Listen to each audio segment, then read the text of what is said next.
So, welcome to my review for The Last Jedi, a film that has divided the fan base pretty much in half. There is people that love it, and there's people that hate it. This film is the Marmite of the Star Wars universe. And I'm sorry I'm a bit late on this one. I've been ill, and with work, and Christmas. Haven't had the chance to do it, but I'm filming it for you now. So here we go, Last Jedi. There are going to be spoilers in this, so if you haven't seen the film yet, I'd suggest avoiding this and avoiding any spoilers you can before you see the film. Don't let other people's opinion of the film colour your expectations going into this, because I think it really depends on you as a person if you're going to like this film. It's a tricky film. Now, my overall opinion of The Last Jedi, I really quite enjoyed it. It was very refreshing to get something that I didn't expect. It was great. It was, well, it's got its problems, and I will go through those a little bit later, but overall, it was a good film, and I'm actually quite looking forward to seeing it again. One of the biggest worry that I had coming into this was going to be more of a carbon copy of Empire Strikes Back, the same that The Force Awakens was a carbon copy of New Hope. That's something that a lot of people are saying now. Force Awakens was like New Hope, but when I was saying it 2 years ago when the film came out, everybody was hating on me, saying I watched the film wrong, and then I'm a terrible person for thinking this way. And now it seems the majority of people have the same opinion now, 2 years later. People making the argument that you can't go into this film with expectations being a Star Wars fan. You're a Star Wars fan, you're going to have expectations. And also, I would like to point out that in college I did study film for 2 years and had my A-level 1A and 1B for my AS and A2. So I do kind of know about films and can deconstruct films a little bit. Not amazingly, but enough that I can be non-biased and actually look at it from a film perspective. I'm just going to put that out there before everybody in the comments starts hating me again this year. So when the opening crawl came up and we're reading that the First Order has got the location of the rebel base and they are going to come and they're going to get the Resistance, I'm probably going to end up referring to the Resistance as rebels because they're pretty much the same thing anyway. And I was like, oh no, they're going to do Empire again. Thing is, Empire Strikes Back does have a kind of perfect formula. It's part 2 of a 3-act structure. Part 2 is genuinely gonna be the slowest point. That's gonna be the bit in the film where you're gonna get the most character development, okay? The characters have now been introduced, you're now gonna develop them, and then at the final act then you're gonna have either something massive change for them, and basically you're gonna have just like start, build up, action. That's kind of how it goes. So Empire Strikes Back got around this by having a really great action piece at the beginning, having all the character stuff in the middle, and having some more action things just at the end. Not as on the same scale as the Battle of Hoth, but still enough that it kept it interesting and was actually just really, Empire is great. Empire is fantastic. So I thought it's going to be difficult for them to get around that, so I can understand if they do the same structure, but we don't want it to be the same as Empire. And I was pleasantly surprised it wasn't the same as Empire. It does take a few things from Empire and a few things from Return of the Jedi, but does it in its own way, which is what you want. You don't want a carbon copy of it. Take inspiration from it, put your own twist on it. That's how you're going to make it a decent film. The beginning scene was great. Some nice action, good bit of humour in there as well. And we actually get to see Snoke does have force powers, because we were wondering, is this guy force sensitive? What can this guy do apart from being a big scary hologram? Poe Dameron is stalling the First Order, allowing the ships to escape, as well as taking out the cannons with his very pimped out X-Wing, which was pretty damn cool to witness. The rebels have escaped. Snoke is not pleased with Hux for allowing this to happen, and just kind of throws Hux around the bridge via his hologram, which was actually quite funny. But again, quite early on we do get some more character development for Poe. Poe's seen as this ace pilot that can do no wrong, you know, he's like the hero of the Resistance.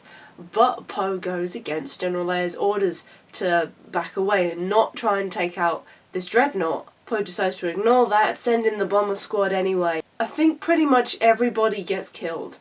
Is it only him? It might only be him that survives, maybe him and another person.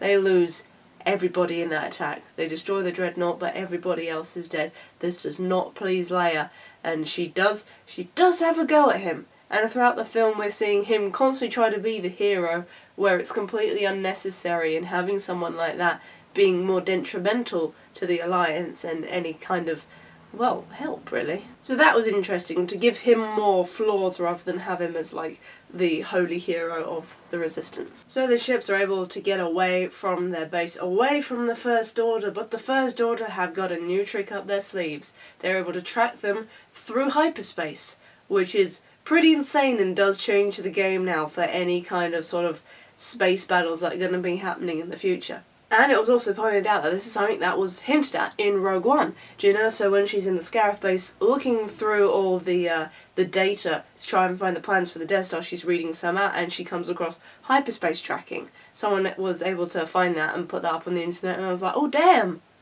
Nice one, guys, that was subtle. So things in the Star Wars universe can be connected to each other, but it doesn't mean they have to be related to other characters. That's how you do it. So they come out of hyperspace and the First Order is directly behind them. And they figure out they've been able to track them from hyperspace, and it's like, we don't have enough fuel. If we do another hyperspace jump, they're just going to follow us and they're going to destroy us. The only tactics we've got is to just try and outrun them. The Rebel ships are smaller than the First Order ships. They're faster, they can stay ahead of the range of the First Order cannons, because the First Order ships being bigger, they're slower moving. So they're just going to have to try and get as far away as possible on what fuel they've got whilst trying to make up a plan. So you've got this very slow cat and mouse chase through space, which is a great little setup. It's simple, but it's really good to like build up the tension. So having that being sort of the main plot going through the film, just having this slow chase and figuring out how the rebels are going to get out of this with the constant threat of the First Order behind them, I thought that was awesome. Now, as you guys know, I love the bad guys. I think, you know, the story is only going to be as good as its villain. You've got to have a really compelling villain for the good guys to fight in order to try and really get invested into it. And in The Force Awakens, I didn't really like Kylo Ren, wasn't a huge fan of Snoke, and I really don't like General Hux. But The Last Jedi actually made me like Kylo Ren. I like his character a lot more. They've done a much better job at actually portraying what they want this character to be, and just showing the struggle that he's got, rather than being light side being tempted by dark, he's dark side being tempted by light. Simple switcheroo, but because it's different from what we've seen before, it works really nicely, and the way they constantly built upon that in the film, again, just quite enjoyable just to see this character just slowly change over time. Well, not change, but you learn more sort of about how he's feeling and things like that. Again, it's a better way to connect to your character than having him come across as a whiny teenager who really wants to be Darth Vader but falls so short it's untrue. And one of the big points for that was what I thought was going to be the death of General Leia Organa. Snoke has been having a go at Kylo Ren, like saying, get rid of that mask, you're not strong enough, you're weak. Kylo just sort of takes this on as a tantrum. Well, not very much of a tantrum. He just gets mad, he smashes his mask, gets in the TIE fighter, and he goes out with the intention to destroy the rebels and to go kill his mother. His TIE fighter locks onto the bridge where he knows she is, and they have this moment. There's no dialogue, just the sounds of the music and just them just sort of staring out into space, just sort of connecting to each other. And he's torn. He's already killed his own father, but can he kill his own mother? He's gonna blow up the ship, but he takes his finger off the button. He can't do it. For him, that's just too much. It's a line he can't cross. But the choice is taken out of his hands when his TIE fighter escorts blow up the bridge and they kill everybody who's on the bridge and Leia Organa. Also, sorry to Admiral Akbar fans, he got killed in that scene as well. At this point in the film, I was like starting to blub. I was like, which is not easy when you're also ill, because then everything blocks up and then you can't breathe, and it's kind of hard to sit comfortably for the rest of the film. But I thought that was gonna be it. This was Leia's swan song, and she went out fighting how she's meant to be. She accepted it. She's Leia. She's a badass. She's gonna be like, yep, hit me with it. But she didn't die. Now, a lot of people are calling her Leia Poppins because of this, but she's in space. She's slowly freezing over, and you just see in space her hand just start to slowly twitch, and then she reaches out and she's able to fly back into the bridge, and they open the door and pull her back in the ship, and I was just like, okay, right. It's something I'm not sure on. I personally think Leia should have had a really solid swan song in this, just to try and, it's a tribute to Carrie Fisher. We know that they've had to change what her role was going to be in the next film, because obviously she's passed away before the filming of the next one. I thought, give her a badass send-off. It's what she deserves. But again, it's interesting to see the kind of power that Leia also has, that she is quite strong with the Force. She can sense things from far away. How she wasn't able to sense where Luke was, though, I'm not sure. But now she can apparently sort of fly. But again, I'm not sure about it, but I am pleased she's still alive, because in later scenes it is so worth having her there. But I also think she should have gone out in a blaze of glory, because she's awesome. I'm also not sure if maybe it would have been better explained if, like, Luke could feel her from a distance, because in this film we're shown that Luke is insanely powerful, so he could have, like, just sort of, like, forced her with his mind, like, back in the ship, Leia, you're not allowed to go just yet. But yeah, that's kind of one point I'm torn on. But I'm glad she's still here for now. I nearly cried like a baby. So whilst the First Order is chasing down the Resistance, we're now going to move over to atch-to. It was basically the big island that Luke has been hiding on, and Rey went over to in Force Awakens, and we now get to see what Luke's first words are going to be. In The Force Awakens he didn't have any lines. It was just him turning around, taking the hood down, and just being like, So I was really interested to see what he was going to do and or say. Rey hands him back his lightsaber, the lightsaber that was originally his father's. He looks at it, looks at her, and then just throws it over his shoulder and walks off. Was not expecting that. And the whole time around the island we see how Luke has changed. And this is again something that people have been complaining about. They're like, this is not the Luke that I know. This is not the Luke that should have been in the film. The Luke that you know from the films was the young, wide-eyed youth, so set on being a Jedi and wanted to do what was right. And now 30 years have passed. People change over time. This is a fact. He was a young boy from a moisture farm in Tatooine, swept up in this war with new friends and trying to find his place in the world. And things have happened over the years that have beaten him down, and he's now gotten to the point where he sees all the trouble that's happened in the universe. They destroyed the Empire. They defeated it. And now what? Another one has risen up. War has started again. There is no peace. I can guarantee you that's not going to sit well with him. But the dynamic between him and Rey being like him when he was young, wanting to be trained and wanting to understand this power, this new world that he's been introduced to, and he's just going around trying to ignore her, going about his daily routine. And then he decides to test her to see, okay, what is it that you feel? Let me see what kind of power you've got. I do get the feeling that a lot of Luke's humour was some Mark Hamill sort of add-ins, because it does seem like the kind of stuff he'd do, which I can appreciate.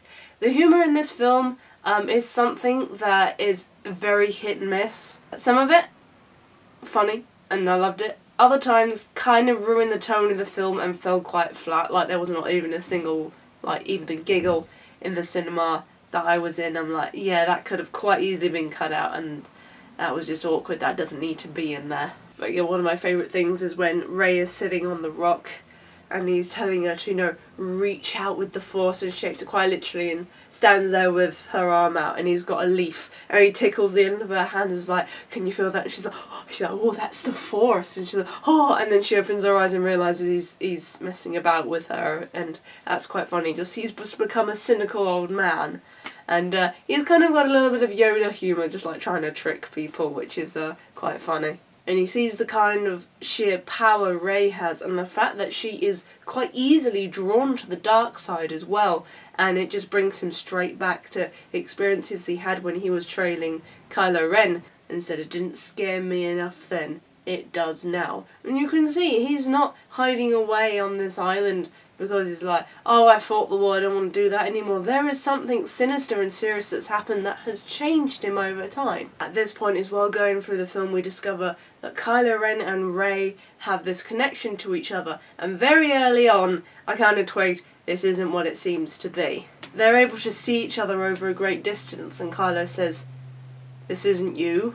You'd be exhausted. You're not the one doing this. I'm not the one doing this. And my mind was going, Snoke is doing this. This is a trap. But again, it was really interesting that throughout the film when Rey's with Luke, well, on the same island as Luke and he's not near her, that she is able to see Kylo Ren and like sort of they're able to connect and see inside his mind. She believes that he can be redeemed and he's trying to understand more about her and find out where she is because he wants to get to Luke as well. And she's like, no, I can see there is good in you. So she's more like the hopeful Luke saying like, I see there is good in you, the very obvious bad guy, I'm going to try and help you. And through Kylo, Rey learns that Luke tried to kill him. When Luke was running the Jedi Academy, he saw the darkness that was inside Ben, and just through a sheer instinct ignited his lightsaber to kill him, and then was like, oh my god, what the hell am I doing?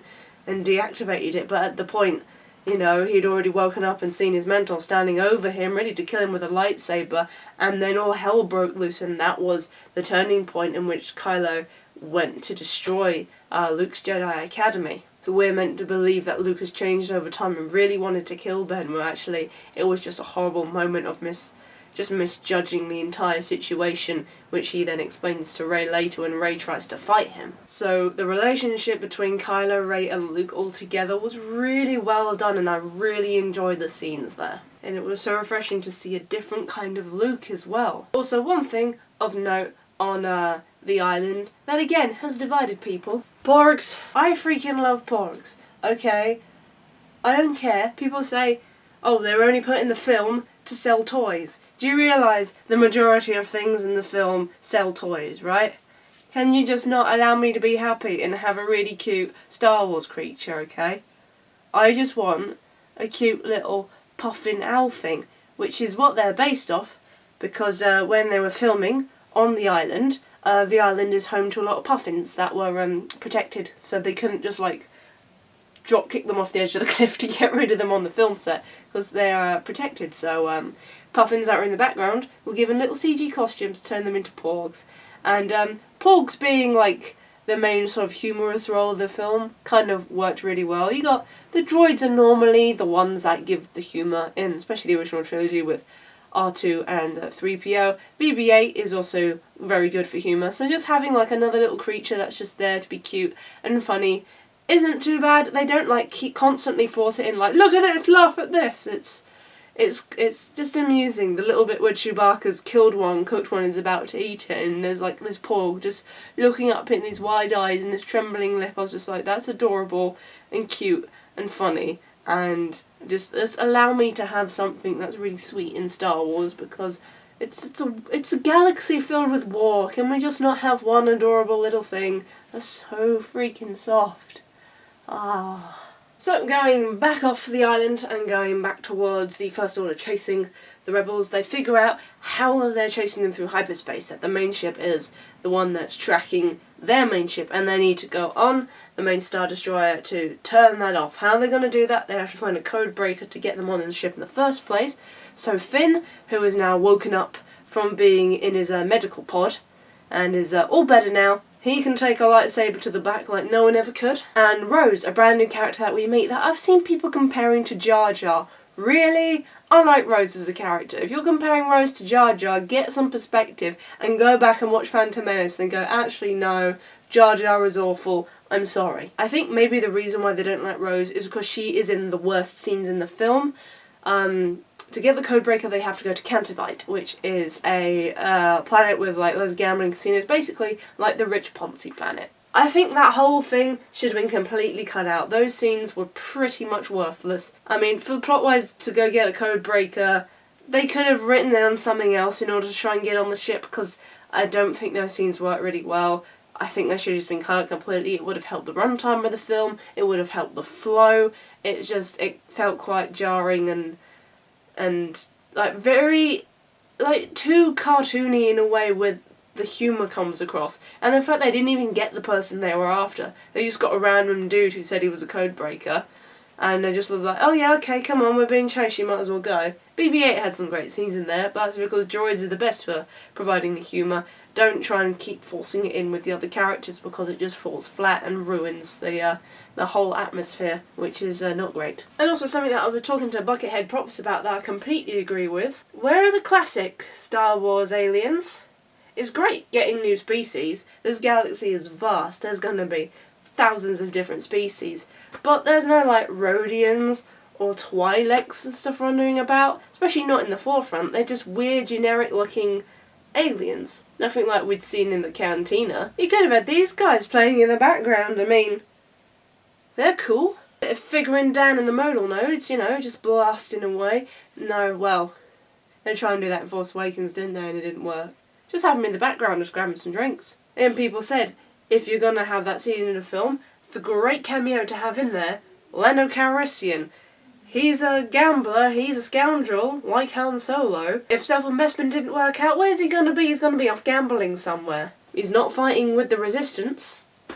I would assume that's somewhere where he would be. So they get the code breaker and they're able to go on the ship. Because all this little side story is done just from the three characters, Poe, Finn and Rose. Because at this point Leia Organa is in the hospital bed after flying through space. Still, again, something I'm torn on. And the new general is hasn't actually communicated what her plan's going to be, so Poe, being Poe, has rebelled against it and trying to do something behind her back, which again could involve the death of many, many rebels because it's Poe. But with this guy that they don't even know if he was lying to them just to get out of the cage, they go within and they break into the big Star Destroyer. They go to disable it. And you remember that droid, the BB-9E, the one that is in a lot of advertising? If you're going to have a go at Porgs for being cute and adorable and only there to sell toys, why are you not having a go at BB-9E? The droid, that's the really expensive toy because it's the Sphero one that you can buy along with BB-8.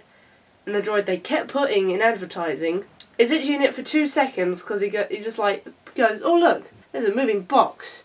Then just rolls around the corner. That droid is in there for literally probably a combined time of about 7 seconds. And that's it, never seen again. You never go at Porgs for being in there for merchandising. Look at your droids, man. That droid is out here. Maybe it had a bigger role and it got cut out, I don't know, but still. Bad droid. Bad droid. You cost more money than a Porg. But the codebreaker character DJ has actually given them up. And said, oh, well, we're going to give you up. You know, they blow you up one day, you can blow them up the next. Takes his money and goes. And then Phasma comes in, because obviously at this point they've been captured. DJ's given them up, and they're like, oh, we could just execute you by blaster and be really efficient, but because I've got history with you, I want you to suffer. And then Finn and Phasma have a fight, because Phasma did escape the trash compactor. Again, I was right, people going, oh, it might just be flashbacks, even though Star Wars had already announced that, yes, she was still alive. And now she's dead again. This is something that they should have done in the first film. I know Phasma was literally a last-minute addition to the characters. When someone is a last-minute addition, don't then advertise them as this is going to be the new awesome badass. If you're going, oh, but yeah, she is like the Boba Fett, because Boba Fett didn't do a lot. Yeah, but Boba Fett was actually someone who did do something in his main appearance in the film. Tracked down Han Solo and the Millennium Falcon in order to lead the Empire to where he was. He was one of the reasons that whole main turning point of the film in Empire actually happened. Phasma gets her ass beat by Finn and then falls down the hole. I'm like, ah. But we did get to see how cool her armour is, where he tries to take a pot shot at her and just goes ping. I'd be like, oh, you should have stayed alive and actually been someone that did more, because you're a really cool character. And I know Boba Fett died in an awful way, but at least Boba Fett again actually did something that was important to the plot and didn't just lower the shields like a complete sissy in the first film. I was really hoping they'd redeem her, but it's a real shame, because I think Gwendoline Christie would be good as like one of the main villains. Better than General Hux would be if she was, you know, in that position of power rather than Hux. If she was more like that character, I think it would have been better, but well, at least she got to do something this time, and that was an improvement on last time. So now with Rey and Kylo sort of having this connection, she believes she can save him. She then leaves the island to go to the Star Destroyer where everybody else is, to try and sort of redeem him. Like, she can feel there's good in him. It was like the Luke thing with Vader. It's like, I know there is good in you. And she's brought in front of Snoke, and Snoke shows off again his insane force abilities and believes that Kylo is now strong enough to strike her down. So it's a case of, oh, will Kylo actually do it, or will Rey realise that, you know, this is not worth it, and will she try and kill Kylo? But Kylo actually turns on Snoke and the lightsaber that was Luke's and now Rey's been carrying, and Snoke put down next to him. Kylo was able to turn it using the Force and chop him in half, and now people are screaming that, oh my god, Snoke had no backstory. Snoke's point was to now just give more depth to Kylo. That's his thing. And again, people are like, oh my god, but he had no backstory. And people are also comparing it to the Emperor from the original trilogy. The Emperor didn't have a backstory until the prequels. The Emperor was just evil. He popped up for like 2 minutes in Empire as a hologram and went, hey, that person who blew up the Death Star might be your son, but we're not telling the audience that it's your son because that's the reveal. And then popped up in the film as like, I'm the bad guy and I'm going to turn you into the dark side. Then Vader threw him down a pit. You know, he's the bad guy that provides extra sort of support for your other bad guy, basically. The Emperor gives more character to Vader, Snoke gives more character to Kylo, that's his role. So Kylo has turned against Snoke, and we got a really awesome scene where Snoke's bodyguards are now going to fight Kylo and Rey, and Kylo and Rey work together, and it's really, really cool. That was one of the best lightsaber fights I think I've seen, even though they didn't use any force against the guards, which was weird, especially when the guards started to get the upper hand on some of them. Guys, you got force powers, you could just... They don't, they're just guards, they're not force sensitive. At least they didn't show any signs of being force sensitive, so you could probably have gotten that over with a lot quicker and not nearly killed yourself doing it. But yeah, that was still a quite awesome scene, I did enjoy that. And you think, oh, maybe Kylo is going to be redeemed now, but no, he's just further cementing his place in the dark side. He's now taking control of the First Order. He is the supreme leader. He wants Rey to join him and saying, just let the past die. He's not going to help out the Resistance. He's like, let's just start this galaxy over again. Just let everything you know die. Me and you, we can rule the galaxy as father and son. No, wait, no, that's the wrong line. We can rule the galaxy as friends, maybe lovers, because everyone's shipping us. But Rey's not going to let him do that. Rey's not going to let him kill all the rebels that are now trying to escape in little ships down to the planet without being noticed. But because DJ has told them about their plans, they're like, oh, let's just start blowing these little ships up. There's a lot going on. And he tries to convince her to come over by saying, like, you know, you've been looking for your family this whole time. Rey was trying to find the answers to that when she went into, like, the dark side cave on the island with Luke, trying to find the answer to who her parents are. And that's the thing that everybody was like, oh, her parents are Obi-Wan Kenobi, Luke is her dad. She's got to be related to someone. Thank Christ, she's not related to anyone. She's her own thing. Her parents were junkers that sold her for drink money. She's her own thing. Not everything has to be related, okay? At least not by blood. And certain things like hyperspace tracking being mentioned in another film and being brought into this one, that's how you relate films. You relate it over little story points, just like that, little subtle things, not over everybody is a Skywalker. So thank Christ that was a thing, because I thought they were going to screw that up, but no, Rey, just be you girl and kick some ass. Also, I didn't mention Yoda was in this film. That was interesting. I couldn't quite tell if he was CG or not. The effect that was on him was a bit weird, and I was watching it in 3D, so it wasn't entirely clear through the glasses, but it did look like he was a puppet, and it was all done with Frank Oz underneath, which was pretty cool. And cool to see Yoda and Luke in the same place, and Yoda's like, you didn't listen to anything I've said. To pass on what you had learned doesn't mean you have to be successful. You pass on your failures as well. You teach people in order for them to be better. Learn from your mistakes. And Luke was like, oh yeah, okay, that makes sense. Because he was going to burn down the Jedi texts that were on this island, because the island's an old Jedi temple. And it's stuff that I think you kind of do have to know a bit of Star Wars lore to understand. And my nan actually came with us to watch it in the film. And she, like, barely knows a lot about Star Wars. The things she knows comes from me, because she comes with me to Comic-Con. So I was like, as an outsider looking in, did you kind of understand it? And she's like, well, I understand, like, you know, the main bits about the characters, but certain bits about, like, the Jedi and the Force were a little bit beyond her. So it's kind of like, it's definitely a film you gotta know about more of the lore to get, but again, it's still nice trying to see, like, sort of like the old ways of the Jedi, and Yoda's like, no, come on guys, you gotta move on.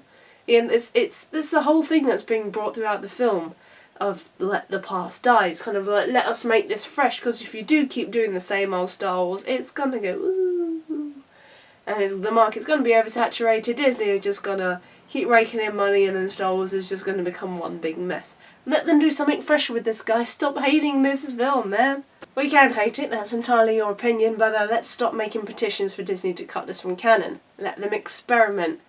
That way, you're going to get better Star Wars films, trust me. So everybody's plans are up in smoke. The big ships are now firing on the little ships that are now trying to escape from the Star Destroyer.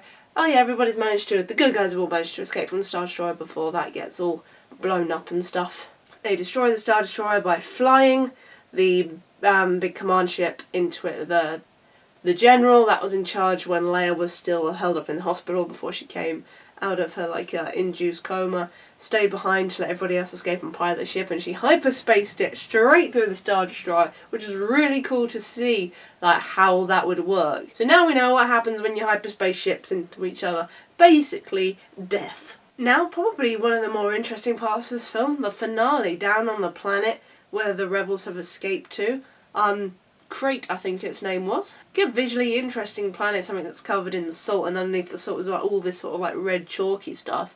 Really quite interesting. And the First Order have this standoff with the rebels that are stuck in this little cavern. They've got the new guerrilla walkers, which look pretty cool. They've got a big battering ram that they're going to use to blow up the front door. The rebels trying to fight them off in these little skiff speeders, but it's not working. And they're like, oh, there's no other way out of this hangar. And then they're like, oh no, wait, but the foxes have all gone. They had these little crystalline foxes. Again, cool to have new animal designs on there. It's like, oh, the foxes have got out somehow. We must be able to get out another way. So again, it's the tension of the rebels are now just constantly fighting this losing side and being chased down yet again. And they're like, oh my god, how do we get out of this one? I thought we just got out of trouble, but we didn't. And then, oh my god, Luke shows up. Near the beginning of the film where he's like, oh, come on, you gotta come back because everyone needs you, the First Order are winning, we need you. And he's like, well, what do you expect me to do? Go out there with a laser sword and just chop everybody up and win the battle for you?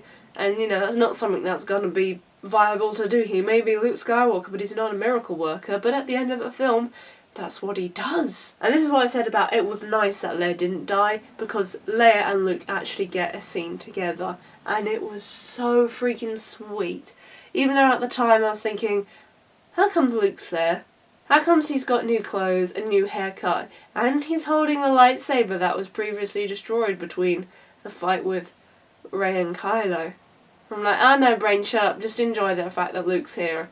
And then he goes and kicks a major ass. And the rebels realise Luke is doing this to allow them time to escape. Luke realises he's not going to win this fight, it's him against an army. But he's going to take enough of their attention away to allow the rebels time to escape, which they do. Well, they would have been killed if it wasn't for Rey turning up at the most impeccable timing and lifting some rocks out of the way so they could get out the tunnels. And Kylo sees Luke and he tries to kill Luke with a barrage of laser fire from these walkers. You're like, oh my god, Luke's dead. Luke can't survive that. And then all the dust clears and Luke just stands there and is just like... And we're like, what kind of sorcery is this? At this point you're not sure how the hell Luke got there in the first place and why he's got his lightsaber and how comes he's so powerful. They did show you a shot near the beginning of the film of his X-Wing underwater. You think, oh, did he jump in his X-Wing, fly here and get the lightsaber from Rey and go, this is mine now, and we're like, I'll see you down on the planet or something, I don't know. Kylo Ren, seeing that he hasn't been able to kill Luke through a massive barrage of laser fire, decides to face him personally, and a really cool fight ensues where Luke's just doing a lot of dodging, and then Kylo goes to deliver a final blow, and it goes straight through him, and he's like, what the hell? And it turns out Luke is an apparition. Luke's still on his island, across the other side of the galaxy, but he's so powerful with the Force, he's been able to make an apparition of himself, physically appear on this planet, interact with people, talk to them, touch them, and fight someone. And then afterwards, when he knows the rebels have escaped, he just sits on the rock and he's finally at peace. And Luke dies. But I didn't feel sadness at this, given how powerful Luke is. And he just accepts it.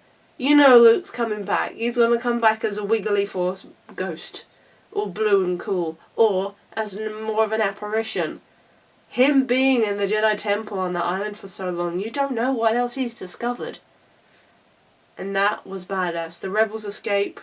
Kylo Ren is now just going to have to deal with the failure and he's not entirely sure about Rey. There's still something between them. Even with Snoke's death, they still have that connection. And overall, this film does have a lot of flaws, but it did something fresh, and it was enjoyable, and I'm actually quite looking forward to go seeing it again. So do let me know what you guys think down below in the comments. Do try not to argue too much with each other, and yeah, if you want to take anything away, just take away that Disney have tried to do something different. Rian Johnson has tried to do something different, add more to the universe, and trying to do the same. This is what we want. They might not get it right for everybody. Again, there's certain bits that I thought were a bit weird and didn't quite fit. But you got to let them experiment, let them build upon what we've already had for a previous, 40 years. We need fresh, we need change. You don't want Star Wars to get boring. So anyway, thank you guys so much for watching, and I will see you in the next video, whatever that may be. And as always, may the Force be with you.